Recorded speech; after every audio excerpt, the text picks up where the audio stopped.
নমস্কার সবাইকে। আজকে আমি যে গল্পটা পড়তে চলেছি সেটি একটি আশাপূর্ণা দেবীর লেখা ছোট গল্প। গল্পের নাম পার্শ্বনায়িকা। তাহলে চলুন গল্পটা শুনে দেখি কেমন। গল্পটা তো খুব সুন্দর। আর যদি আমার পড়া আপনাদের ভালো লাগে তাহলে আমার চ্যানেলটা অবশ্যই সাবস্ক্রাইব করতে ভুলবেন না।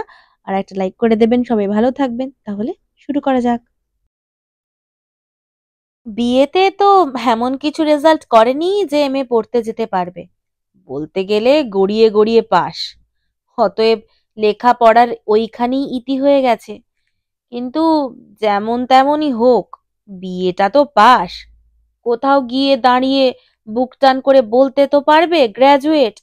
না বাপু, তোমায় মনে করে দিলাম অতএব তুমি গ্র্যাজুয়েট নও, এ কথা তো কেউ বলতে পারবে না। তাহলে তাহলে এই নিশ্চেষ্ট হয়ে বসে থাকার পিছনে যুক্তি কি? না, কোনো যুক্তিই নেই। আজকালকার দিনে একটা গ্র্যাজুয়েট মেয়ে শুধু ঘুমিয়ে খেয়ে গল্পের বই পড়ে দিন কাটিয়ে দিচ্ছে এমন কোথাও দেখা যায় না, ভাবাই যায় না। অন্তত সুপর্ণার দাদা সুধাকরের তাই অভিমত। আর সেই অভিমতকে যখন তখন ঘোষণা করতেও দ্বিধা করে না সে। ব্যঙ্গের গলায় বলে, হ্যাঁ, হাত পা থাকতে জগন্নাথ। কেন, ঘরে দুটো পয়সা আনবার চেষ্টা করা যায় না? সে চেষ্টায় বালাই মাত্র নেই। কর্তব্য বুদ্ধি না থাকলে যা হয় আর কি। শুধু পুঁথি মুখস্থ করলেই হয় না, ওটাও শিক্ষা করতে হয়। সে শিক্ষাকে দিচ্ছে। হুঁ। বলা বাহুল্য, কথাটা সুপর্ণার মা মুক্তামালার কানে সুধাবর্ষণ করে না। তিনিও তৎক্ষণাৎ বেজার মুখে বলেন, শিক্ষা দিলেই কি শিক্ষা কাজে লাগে বাবা? বোধ করি আমার শিক্ষায় নিষ্ফলা, নইলে তোমারই বা এমন হবে কেন? তোমায় তো কর্তব্য শিক্ষা দিতে ত্রুটি করিনি, অথচ বাপ না থাকলে যে বোনের বিয়ের পাত্তর খোঁজা বড় ভাইয়ের কর্তব্য, সে কথা মনেই পড়ে না তোমার। আমিও তো আশ্চর্য হয়ে ভাবি, চেষ্টার বালাই মাত্র নেই। মায়ের এতখানি স্পষ্টবাদিতার সামনে অবশ্য তখনকার মতো গোঁজ হয়ে চুপ করে যেতে হয় সুধাকরকে। কিন্তু মনে মনে আদেও সে মায়ের অভিযোগকে ন্যায্য বলে স্বীকার করে না। কেন করবে? দেখছে না চারিদিকের দুনিয়াকে? দেখছে না পাশ করে বেরোবার পর সঙ্গে সঙ্গেই মেয়েগুলো কি হন্যে হয়ে বেড়ায় রোজগারের চেষ্টায়? আমি মেয়ে, আমার রোজগারের দায় কি, এই সমস্ত ভেবে গা এলিয়ে তো কই বসে থাকে না। কেন তা থাকবে? সকলেরই কর্তব্য বোধ বলে একটা জিনিস আছে, নিদেন পক্ষে চক্ষু লজ্জা। সেটার চেহারা ওই কর্তব্য বোধেরই তো কাছাকাছি। যা থেকে মনে পড়ে লেখাপড়া শিখতেও পয়সা লাগে, আর মনে আসে এ ঋণ শোধ করার চেষ্টাটাও মনুষ্যত্ব। সে মনুষ্যত্ব দেখাচ্ছে আজকালকার মেয়েরা। অনেক ক্ষেত্রে অবশ্য বাড়ির লোকই বাদী হয়, পুরনোপন্থী বাপ কাকা কিংবা মা ঠাকুমা, যারা এ যুগেও মেয়েদের চাকরি করাকে অপছন্দের দৃষ্টিতে দেখেন। কিন্তু তাদের অপছন্দের বাধা অতিক্রম করেই তো এগিয়ে যায় মেয়েরা, গোছা গোছা টাকা আনে ঘরে। আর সুধাকরের ভাগ্যে, সুধাকরের মাথার ঘাম পায়ে ফেলা পয়সায় রাম রাজত্ব করে দয়াময়ী বোন বিয়ে পাশ করলেন বলে বাড়ি বসে শুধু উপন্যাস গিলতে হবে।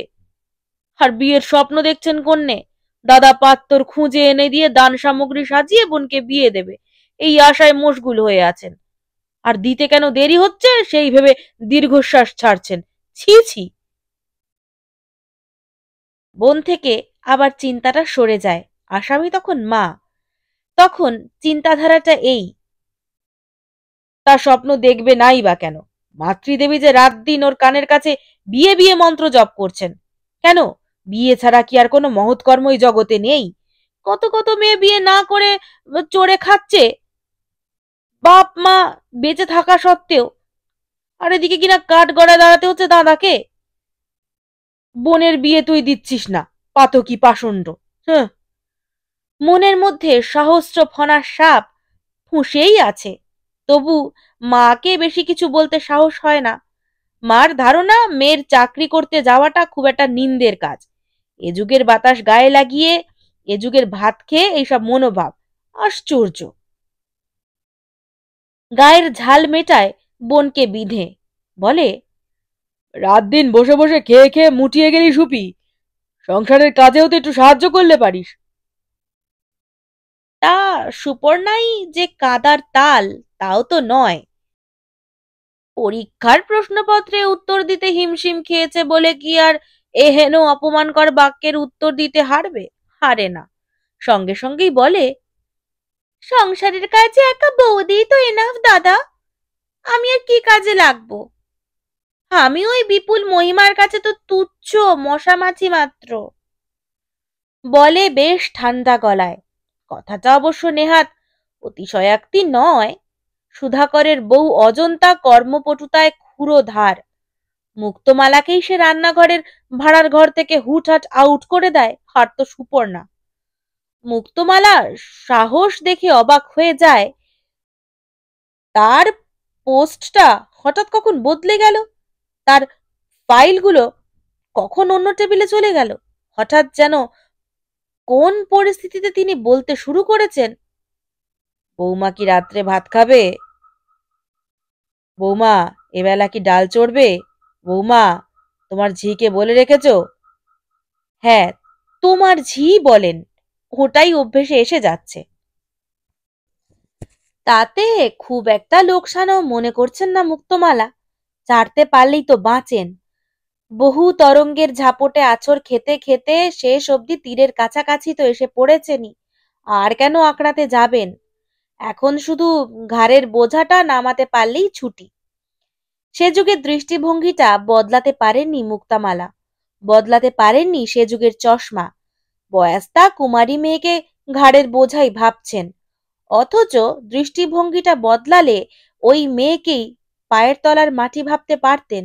ভাবতে পারতেন, সুপি যা রোজগার করবে তাতে আমাদের মায়ে ঝিয়ের অনায়াসে চলে যাবে। কেন আমি বউয়ের সংসারে মাথা গুঁজে পড়ে থাকবো, আর কেনই বা তাবেদারি করে মরছি? ভাবতে পারতেন। ভাবছে অনেকেই। মুক্তামালার সঙ্গী সাথী মধ্যে অনেকেই এ পরামর্শ দিচ্ছেন, মেয়ে পাশ করে বেরোলে চাকরি বাকরি জুটিয়ে নিতে বলো না একটা, তোমার একটু স্বাধীনতা হোক। বাড়িটা যখন তোমার শ্বশুরের, অবশ্যই ঘরের ভাগ তো আছেই। দুই মায়ে জিয়ে রাধে বাড়ে খাও দাও, বউ যা খুশি করুক। মুক্তামালা এ পরামর্শকে তেমন আমল দেন না। মুক্তামালা মনে করেন সে দায় আরো দায়। আর তাছাড়া ছেলের পয়সাতে যদি এমন অনধিকারী, মেয়ের পয়সাতেই বা কোন অধিকারের মহিমা খাড়া করবেন, আর কোন সুবাদেই বা করবেন? ও সব কাজের কথা নয়। চিরাচরিত নীতিতে মেয়ের বিয়ে দিয়ে মুক্তজীবী হতে পারাই শ্রেয়। সে ঘটনাটা ঘটে গেলে আর কে পায় মুক্তামালাকে? থাকবেন নাকি এ সংসারে মাথা ডুবিয়ে? মোটেই না। মেয়েকে শ্বশুরবাড়ি পাঠিয়ে দিয়ে মনের আনন্দে গুরু গোবিন্দ তীর্থধাম করে বেড়াবেন। কত সময় সঙ্গী জোটে, কত সময় গুরুদেব ডাক দেন, মুক্তমালা সাড়াই দিতে পারেন না। পায়ের বেড়িকে ফেলে রেখে যাবেন কোথায়? 2 মাস ঘুরতে গিয়ে ফিরে এসে যদি দেখেন মেয়ে কারোর সঙ্গে প্রেম করতে লেগে গেছে, তখন? প্রেম ব্যাপারটাকে বড় বেশি গুরুত্ব দেন বলেই বোধ করি মুক্তমালা ওইটে সম্পর্কে কণ্টকিত। আর যাই হোক, প্রেম ট্রেম করে বসে টসে মাথাটা যেন না খায়। কিন্তু শুধু মুক্তামালার মাথা বাঁচাতে গিয়ে মনের ঘরে তালা লাগিয়ে বসে থাকবে মুক্তামালার মেয়ে? সদ্য বিয়ে পাশ করা 21 বছরের মেয়ে। হে আশা পাগলের আশা। কিন্তু মেয়ের বিয়ে দেবার আশাটা যে পাগলের আশা, তা কিছুতেই মনে করতে পারেন না মুক্তামালা। বিয়ে দেবেন, ঝাড় হাত পা হবেন, ব্যাস। অথচ মুক্তামালার ছেলে বলছে এ স্বাদ নাকি পাগলের। বলছে সুপির উচিত এখন ঘরে দুটো পয়সা এনে সংসারের সুসার করা। আশ্চর্য! সুপি সংসারের সুসার করবে কদিন? আজ নয় কাল তাকে তো বিয়ে তো একটা তার হবেই। তখন তখন ওর শ্বশুর বাড়ির কাছ থেকে তাদের ঘরের বউয়ের উপসত্বটা বাজিয়ে আনতে পারবি তুই? তা তো আর পারতে হয় না। তবে মাঝখানের এই কটা দিনের জন্য কেন বাবা চাকরিতে ঢুকিয়ে অশান্তি করা? তখন আবার হয়তো ওই চাকরিটাই একটা সমস্যা হয়ে দাঁড়াবে। হয়তো কলকাতার বাইরে পাত্র জুটবে, হয়তো জামাইয়ের বদলির চাকরি হবে। তখন কে চাকরি ছাড়বে? কে নিজের কেরিয়ার নষ্ট করতে চায়? এই নিয়ে নবদম্পতির মধ্যে জিদের লড়াই শুরু হয়ে যাবে। মেয়েগুলো তো কম যায় না আজকাল। তার উপর আবার স্বপার্জিত অর্থের পৃষ্ঠবল থাকলে তো আর কোনো কথাই নেই। অত দুশ্চিন্তার মধ্যে বাবা যাবার কি দরকার? বিয়ে দিয়ে দায়মুক্ত হলেই হলো মুক্তমালার। মাতৃকর্তব্য শেষ হোক, তারপর বরং তাকে নিয়ে নাচাক গাওয়াক ঘোড়ায় চড়াক চাকরি করাক দেখতে যাবেন না তিনি। হ্যাঁ, এইভাবেই ভাবতে অভ্যস্ত মুক্তমালা। পর তাকে নিয়ে নাচাক গাওয়াক যা খুশি করুক, তার সম্পত্তি সে বুঝুক, তার ছাগল সে লেজে কাটুক বা মুড়োয়। মেয়েদের স্বাতন্ত্র স্বাধীনতা, ব্যক্তি সত্তা, এ বিশ্বাস নেই তার। বরং তার মতে মেয়েদের হাতে স্বাধীনতা হচ্ছে বাঁদরের হাতে খোন্তা। খোন্তাখানা হাতে পেয়ে বাঁদর মহোৎসাহে বাগানের মালির অনুকরণ করতে চেষ্টা করে বাগানখানাকে এলোমেলো করে কুপিয়ে শেষ করে ফেলুক। তা এত কথা তো কাউকে বলতে চান না মুক্তমালা। এসব তার মনের কথা। তিনি শান্তিকামী, তাই শান্তির আশায় অশান্তি সৃষ্টি করেন। মেয়ের বিয়ে দিয়ে শান্তি সৃষ্টি করতে চান, যেটাকে কিনা তার ছেলে বলে বিয়ের স্বপ্ন দেখানো। কিন্তু মা দেখাচ্ছে বলেই কি স্বপ্নটা দেখছে সুপর্ণা? এ স্বপ্ন তার চিন্তায় চেতনায় রক্তে মজ্জায় ওতপ্রোত হয়ে নেই সহজাত নিয়মে। জ্ঞানোন্মেষের সঙ্গে সঙ্গেই জগতের এই চিরন্তন লীলার দর্শক কি সে নয়? শৈশবের খেলাঘরে মুখে ফুঁ দিয়ে শাঁখ বাজিয়ে আর উলু দিয়ে বিয়ে বিয়ে খেলা করেনি সে? বাল্য কৈশোরের সন্ধিক্ষণ থেকে দেখছে না একটি মানুষকে ঘিরে আরেকটি মানুষের আবেগ সংগ্রহ রোমাঞ্চ? আর এখন প্রথম যৌবনের খর দৃষ্টি দিয়ে দেখতে পাচ্ছে না নারী পুরুষের আদিম লীলার উদগ্র রূপ? বিয়ের স্বপ্ন তাকে মুক্তমালা দেখাচ্ছেন, এমন অভিযোগ আনা শুধু মুক্তমালার উপরই অবিচার করা। সুধাকরকে কে দেখিয়েছিল সে স্বপ্ন? কর্তাহীন সংসারের কর্তা হতে না হতে, নিজের পায়ে দাঁড়াতে না দাঁড়াতে বিয়ে পাগলা হবার জন্য কে সেধেছিল সুধাকরকে? পাগল হয়েছিল টের পেয়েই না তাড়াতাড়ি কোণে জোগাড় করে ফেলেছিলেন মুক্তমালা। ঘরে পরে সবাই তো বলেছিল আর একটু নয় গুছিয়ে নিয়ে ছেলের বিয়েটা দিলে হতো। কিন্তু এসব কথা কে মনে পড়িয়ে দেয়? চোখে আঙুল কে দেয়? চোখে যদি কেউ আঙুল দেয় তো সে রাত্রির কোমল অন্ধকারে চাঁপার কলি আঙুলে। আর তেমন করে দেয় বলেই তো চোখ ফোটে। আর সেই সদ্য ফোটা চোখে ধরা পড়ে মা আর বোনের জন্য কতটা খরচ হচ্ছে সুধাকরের, যে খরচটা অসঙ্গত ছাড়া আর কিছুই নয়। তাছাড়া এও ধরা পড়ে ওরা একটু কম স্বার্থপর হলে। উল্টোটাই হতে পারত। একটা মেয়েকে সেই ক্লাস 1 থেকে গ্র্যাজুয়েট করে তোলার পিছনে যে খরচ আছে, সেটাও সুধাকর নবলব্ধ জ্ঞান থেকেই সম্যক অবহিত হয়েছে। আর এর উপর আবার বিয়ের আবদার, মানে গোদের উপরে বিষ ফোড়া, চাঁদের উপরে চূড়ো, পাত্তর খুঁজে নাপিত পুরুত ডেকে যথা বিবাহ সম্মান বজায় রেখে একটি বিয়েতে নেহাত নইলে কম করে নয় নয় করে হলেও যে কতগুলি হাজার টাকা বেরিয়ে যাওয়া অবধারিত, সে জ্ঞান পেয়েই যে অজ্ঞান হয়ে উঠেছে সুধাকর, সে আর বলার কথা নয়। কাজেই বিয়ের স্বপ্নের আভাস দেখলেই ডেকে হেঁকে শোনাচ্ছে, আমি যে একটি ছাপোষা মানুষ একথা কারোর মনে থাকে না, আশ্চর্য। শোনাচ্ছে ট্রামে বাসে ওঠা দুষ্কর মেয়েদের ভিড়ে। কি উদ্দেশ্যে ভিড় বাড়াচ্ছে তারা? শুধু হাওয়া খেতে? সবাই ছুটছে রুটির ধান্দায়, খিদে পেটে গলদঘর্ম হয়ে তবে অন্যের মুখ দেখছে। আর আমাদের বাড়িতে একটা দিন ঘরের ফ্যান খারাপ হয়ে গেলে মাথায় আগুন জ্বলে যাবে মহারানীদের। অভিযোগটা মিথ্যে নয়, ঘটনাটা সাম্প্রতিক কালের। মুক্তামালার সম্পূর্ণা যে ঘরে শোয়ে, সে ঘরের পাখাটা খারাপ হয়ে পড়েছিল কতদিন যেন। একদিন সুপর্ণা অস্থির হয়ে বলেছিল, মিস্ত্রি টিস্ত্রি একটা দেখ দাদা, সারা রাজ্যে অগ্নিবৃষ্টি হচ্ছে, না ঘুমিয়ে ঘুমিয়ে মার শেষটা রোগে জন্মে যাবে নাকি? হাই প্রেসারের রোগী, এটা ভুলিস না। মিস্ত্রি অবশ্য এসেছিল সেই দিনই, তবে রেকর্ডটাও রয়ে গেল একটা। তবু অবস্থার সহসা এমন চরমে উঠবে সে কথা কে ভেবেছিল? না, কেউ ভাবেনি। সুধাকর কি সুধাকরের বউ আর মা, কেউ না। আহ্লাদি অপর্ণা, যে নাকি কেবল ভালোটি খেয়ে ভালোটি পড়ে আর ভালোটি ঘুমিয়ে মুটিয়ে যাওয়ার কিছুমাত্র বিবেকের দংশন অনুভব করছিল না। অপমানকর কথাগুলো দিব্যি গায়ে না মেখে সেই গায়ে তক্ষুনি দাদার পয়সাতেই পাউডার মাখছিল, তার হঠাৎ একই রূপান্তর। এত সাহসী বা হলো কোথা থেকে? জোগাড়ি বা করে ফেলল কি করে চাকরি? তলে তলে সন্ধানে ফিরছিল, বান্ধবীর বাড়ি যাবার ছুতোয় ওই পাড়ায় ঘুরছিল, তা নইলে হঠাৎ কি করে? হ্যাঁ, সেদিনও ওই কথাই বলেছিল সুপর্ণা, বান্ধবীর বাড়ি যাচ্ছে। মুক্তামালা অবশ্য এটা পছন্দ করেননি, কোনো দিনই করেন না। যথারীতি আপত্তির সুরে বলে ওঠেন, আবার এখন বন্ধুর বাড়িতে কি দরকার পড়ল? দরকার আবার কি, এমনিই যাচ্ছি। কেন এমনি বা যাবি কেন? বাড়িতে মন বসে না? আহা, তা বসবে না কেন? হঠাৎ সুধাকর ও ঘর থেকে ব্যঙ্গ হাসি হেসে ওঠে, উপন্যাস হাতে নিয়ে সারাটা দুপুর তো মন বসিয়ে খাটে শুয়েই রইল মা। এখন একটু সেজে গুজে বেড়াতে যাবে না?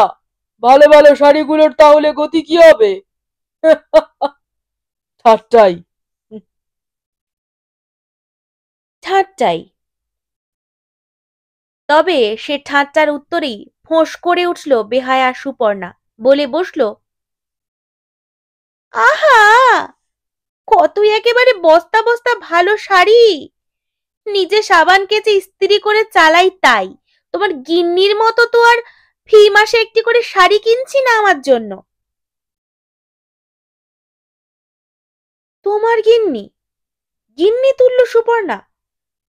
এর পরেও অজন্তা চুপ করে থাকবে? বলে উঠবে না, আমার কথা তোলবার তোমার এখতিয়ার কি আছে হে বাপু? হ্যাঁ, আমি শাড়ি কিনি, ন্যায্য অধিকারে কিনি। তুমি কথা তোলো কোন সাহসে? আমি শাড়ি কিনি, সেই কথা নিয়ে তুমি কথা তুলবে? তুমি? তবুও ধৃষ্টতার চরম দেখায় সুপর্ণা, ফস করে বলে বসে, তুমিও তো কিছু স্বপার্জিত অর্থে শাড়ি কিনছো না বৌদি? তোমার না হয় বরের টাকা, আমার না হয় দাদার টাকা। হয়তো অসাবধানে ফস করেও নয়, হয়তো ইচ্ছে করেই এই তুলনাটা দিয়েছিল সুপর্ণা, অপমানটা ঝেড়ে ফেলতে, পরিস্থিতিটা সহনীয় করতে। হয়তো ভেবেছিল এই কথার পর হেসে উঠবে সুধাকর, বউকে বলবে, যাক, হলে তো জব্দ। আর কি জবাব দেবে দাও। অতঃপর সুপর্ণা অজন্তার গোঁজ মুখের দিকে তাকিয়ে হাসতে হাসতে বেরিয়ে যাবে। কিন্তু তা আর হলো না। কদর্য পরিস্থিতি আরো ক্লেদাক্ত হয়ে উঠল। সুধাকর বলে বসল, ওজন বুঝে কথা বলবি সুপি। মনে রাখিস, পা আর মাথা কখনো এক হয় না। বলে বসল। হয়তো কথাটা যখন নিজের কানে ঢুকল তখন একটু চমকে উঠল, কিন্তু তখন আর উপায় কি? চিরাচরিত প্রবাদ, মুখের কথা হাতের ঢিল। সুপর্ণা দাদার দিকে তাকালো, তারপর আস্তে আস্তে বলল, আচ্ছা, মনে রাখবো। চটিটা পায়ে গলিয়ে বেরিয়ে গেল। এটা মাত্র পরশু দিনের কথা, আর আজ কিনা এসেছে এটা বলতে যে চাকরি পেয়ে গেলাম রে একটা। চাকরি? তাই নাকি? সুমতি হলো তাহলে? কোথায় হলো চাকরি? সুপর্ণা অবলীলায় বলে, একটা থিয়েটারে। থিয়েটারে? সুধাকর কপাল কুঁচকে বলে, থিয়েটার মানে? মানে রঙ্গমঞ্চ। সুপর্ণা আরো অবলীলায় বলে, দুনিয়ার মিনিয়েচারও বলা যায়। থিয়েটারে চাকরি করবার বাসনাটা বোধহয় তোর দাদার গালে জুতো মারা, তাই না? সুপর্ণা উড়িয়ে দিয়ে বলে, কি যে বলো, আমাকে কি প্রফেসর বা অফিসারের পোস্ট দিচ্ছে নাকি? সুধাকর তীব্র হয়, তা থিয়েটারই বা হঠাৎ তোকে দিচ্ছে কে? দিল তো। ও, সুধাকর ঠোঁট কামড়ায়। নায়িকার পার্টটাই দিয়েছে বোধহয় তোকে, না? আপাতত পার্শ্ব নায়িকা। সুপর্ণা হেসে ওঠে, নায়িকা হতেই বা কতক্ষণ? বোধ করি আর চুপ থাকতে পারে না অজন্তা। তীক্ষ্ণ হাসি হেসে বলে, তোমার পক্ষে বেশিক্ষণ নয়, ওটাই তো তোমার আসল ভূমিকা। এখন দেখো মার মত পাও কি করে।